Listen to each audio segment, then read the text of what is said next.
Halo kosan, selamat datang di channelku ya. Nah, kali ini aku akan makan nasi Padang dari Sabana Murah, serta nanti aku akan membahas bagaimana hal-hal yang harus kalian tahu sebelum melanjutkan S1 transfer di Stipram. Oke? Kalau gitu, selamat menyaksikan ya. Nah, pagi ini aku habis pesen nasi rendang dari Sabana Murah ya. Murah, harganya 15.000. Apalagi kalau hari-hari ini lagi ada promo GrabFood ya, jadi lumayan banget, setengah harga. Di sini aku juga tadi minta kremesnya ditambahi ya, karena Sabana Murah nih punya kremesnya tuh enak. Oke, kalau gitu kita sambil makan ya. Buat kalian yang suka nasi Padang, aku rekomendasikan buat kalian bisa pesennya nasi Padangnya di rumah makan Sabana Murah ya. Di Jogja sendiri dia sudah punya 3 cabang ya, dan semuanya laku keras, baik yang di Nologaten, di Wahid Hasim maupun yang di daerah UGM. Oke, selamat makan.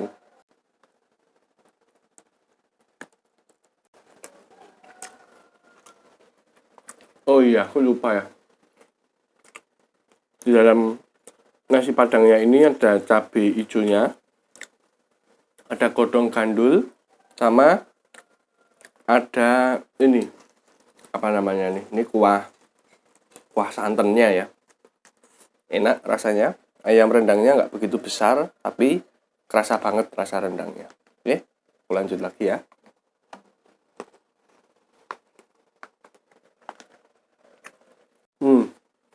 Mantap, enak banget, pedesnya kerasa, gurihnya kerasa, ayam rendangnya enak banget, nasinya juga nasi rumahan, cocok banget buat lidah anak kos ya. Dan ini masih hangat, wah enak banget nih.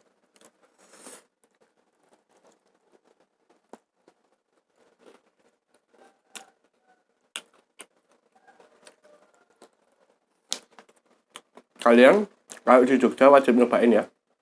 Ini kalau udah jadi anak Stipram wajib nyobain nasi padangnya Sabana Murah. Enak dan murah. Apalagi kalau di sana kita datang langsung ke tempatnya, bisa ngambil sendiri ya. Selain itu, kalau aku di sana juga pelayanannya cepet ya. Jadi masnya tuh nggak lelet, cak cepet selesai. Mau antri 5, antri 7 pun cepet, nggak sampai 5 menit sudah jadi.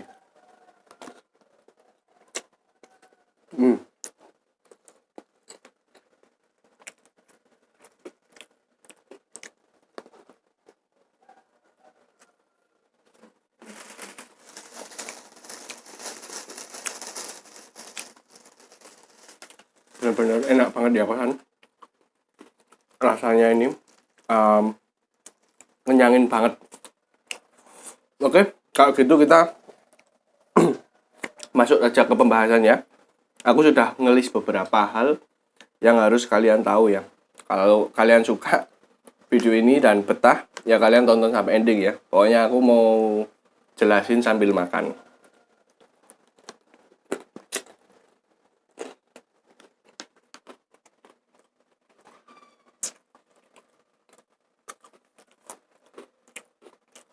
Oke, hal-hal yang perlu kalian harus tahu ya, buat kalian yang dari D3, baik itu D3 Stipram maupun D3 kampus lain, kalian harus tahu ini ya sebelum melanjutkan S1 transfer di Stipram. Yang pertama nih ya, S1 transfer di Stipram itu cukup 1 tahun dengan 2 semester ya. Jadi kalian masuk tahun 2018, tahun 2019 kalian sudah akan diwisuda. Begitu sangat cepat. Itu pengalamanku ya. Terus yang kedua, kamu harus tahu ya, nanti kalau kamu sudah masuk S1 transfer Stipram, kamu akan mengerjakan 4 tugas besar. Yang pertama adalah jurnal DCS, yang kedua adalah FCS, yang ketiga KKN, yang keempat adalah skripsi. Nah, sekalipun kamu juga ya, ini kan ada dulu beberapa anak Stipram termasuk aku kan bilang ya, kami ini D3 sudah ngerjain jurnal DCS, tapi ternyata di S1 transfernya harus tetap ngerjain juga. Karena dulu D3 itu kita ngerjainnya jurnal ilmiah akademik JIA. Seperti itu. Kampus bilangnya kayak gitu, ya sudah kita kerjain lagi. DCS, FCS menurutku nggak begitu sulit ya, karena kerangkanya sudah jelas, dan kalau kita benar-benar ikut DCS ataupun FCS, tahu sistem cara ngerjainnya ya pasti langsung ACC sih. Itu sih pengalamanku. Lanjut makan dulu lagi ya.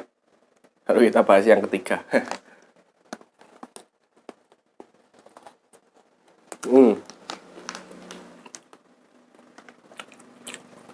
Enak ya.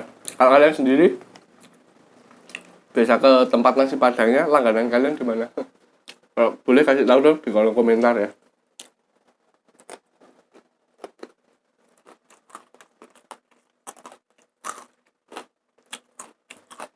Oke. Terus aku akan lanjut yang ketiga.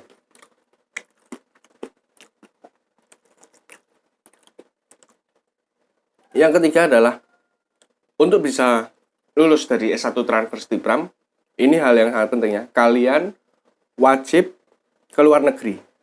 Jadi sebelum masuk S1 transfer Stipram, ada lebih baiknya kalian buat paspor dulu ya. Karena kalau kalian nggak buat paspor, pasti nggak lulus. Karena wajib ke luar negeri. Terus yang keempat, fakta yang keempat ya, yang harus kalian tahu adalah karena kuliahnya hanya 1 tahun, jadwalnya tuh bener-bener padat. Sekalipun waktu itu ada beberapa temanku yang kuliah sambil kerja, tapi kalian harus tahu ya, kuliah sambil kerjanya itu ya bener-bener kuliah sambil kerja. Kuliah pulang, kerja. Kerja lagi, kuliah lagi. Bener-bener waktunya tuh banyak banget tersita di 2 hal ini.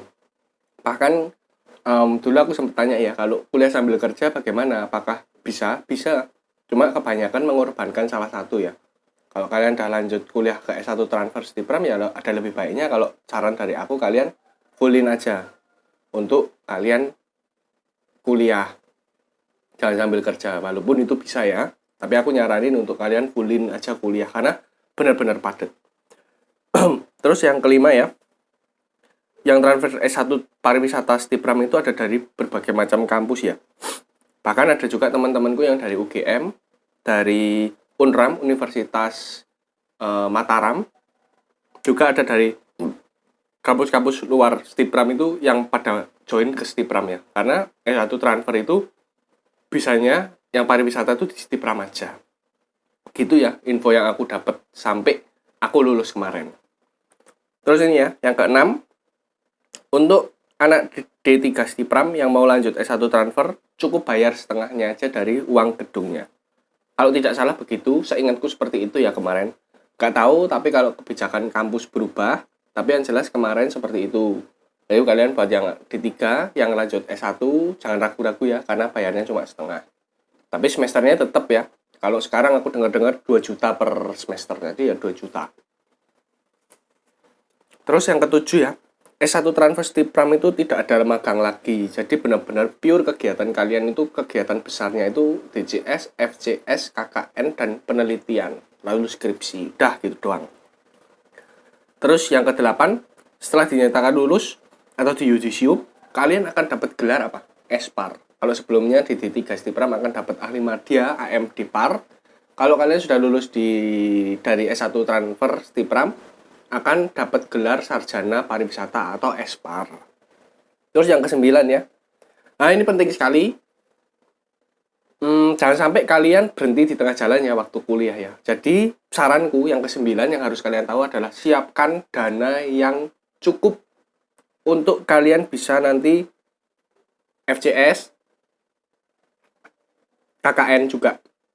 Karena gini ya, FCS itu aja kita diwajibkan FCS itu minimal dana yang harus kalian keluarkan untuk pergi ke satu negara aja 3 juta ya. Memang waktu itu tahunku 2,5 juta sudah bisa ya. Cuma yang harus kalian tahu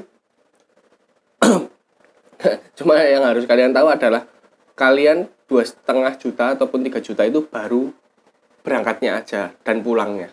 Tapi makan dan biaya lain-lain di sana nggak ditanggung kampus. Jadi 3 juta itu benar-benar pure baru kalian pendaftaran untuk penginapan dan lain-lain, tapi untuk makan dan yang lain-lainnya kalian tanggung sendiri ya. Jadi paling enggak tuh dananya cukup besar ya. Bisa kalau untuk FCS sendiri aja bisa, sangunya aja bisa 1 juta 2 juta sendiri ya. Dan itu kalian harus tukerin ke konversi negara tujuan kalian. Misal kalau mau ke Malaysia tukerin ke ringgit. Kalau mau di Singapura ya tukerin ke Singapura dolar. Kayak gitu ya. Terus biaya tambahan lagi yang banyak, kalian harus tahu ya, biaya wisuda itu kalau yang terakhir itu 2 juta ya. Teman, kalau nggak salah kemarin aku dengar udah naik 2,5 juta.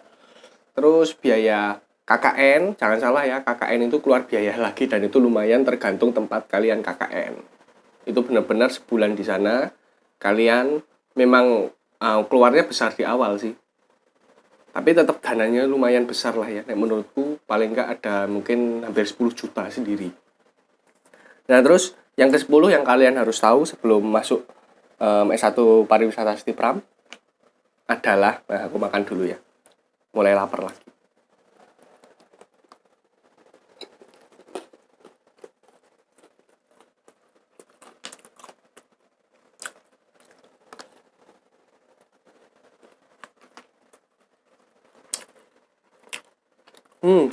Enak.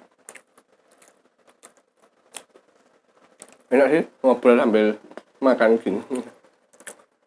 Nah yang ke-10 yang kalian harus tahu mengenai S1 Transfer Stipram adalah di Stipram sendiri wisudanya hanya sekali dalam setahun.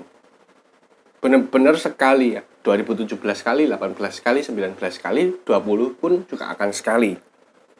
Jadi sewaktu kalian wisuda akan dibarengkan D3 regulernya, S1 regulernya, S2-nya, serta S1 transfernya.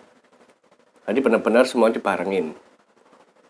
Tenang, Stipram punya gedung sendiri, besar ya. Bisa muat mungkin 5.000 lebih itu ya. Terus yang ke-11, ini yang terakhir dari aku ya. Yang harus kalian tahu mengenai S1 transfer Stipram adalah seperti layaknya S1 reguler, sewaktu skripsi kalian wajib penelitian ya. Dan di salah satu destinasi wisata yang belum pernah dipilih oleh teman-temanmu sebelumnya. Bukan cuma teman seangkatan ya, tapi teman-teman yang alumni. Jadi contoh, semisal kalian sudah akan penelitian ke Borobudur, tapi sorry ya, Borobudur itu pasti sudah nggak bisa karena sebelum-sebelumnya sudah ada yang penelitian ke sana. Jadi kalian harus nemuin tempat destinasi baru untuk kalian penelitian di situ. Gitu ya guys, apa yang bisa aku sharingin pagi ini. Kurang lebih seperti itu. Kalau kalian ada pertanyaan, jangan lupa chat aja aku di DM ku ya, di Devin Andra _Andra, di Devin _Andra, atau kalian tulis di kolom komentar, nanti aku pasti bales ya. Yang pasti jangan lupa untuk kalian kalau mau DM aku follow dulu, karena kalau nggak follow kemungkinan aku nggak bales ya. enggak. Paling nggak kalian hargailah ya, follow dulu, subscribe video ini juga ya. Dan kalau ada temanmu yang juga mau masuk Stipram ya paling enggak ya kalian share dan kasih tahu nih kalau kalian mau cari info bisa lewat YouTube-mu Bang Anak Kos gitu ya. Sekalian kita sambil review makanan. Oke? Thank you banget udah nonton video ini. Semoga kalian suka ya. Dan kalau kalian nggak suka ya kalian kasih komentar kayak gimana ya kreatifnya ya, biar aku bisa ngerekam sambil makan gitu ya. Thank you udah nonton video ini. Sampai jumpa di video selanjutnya ya. Dadah.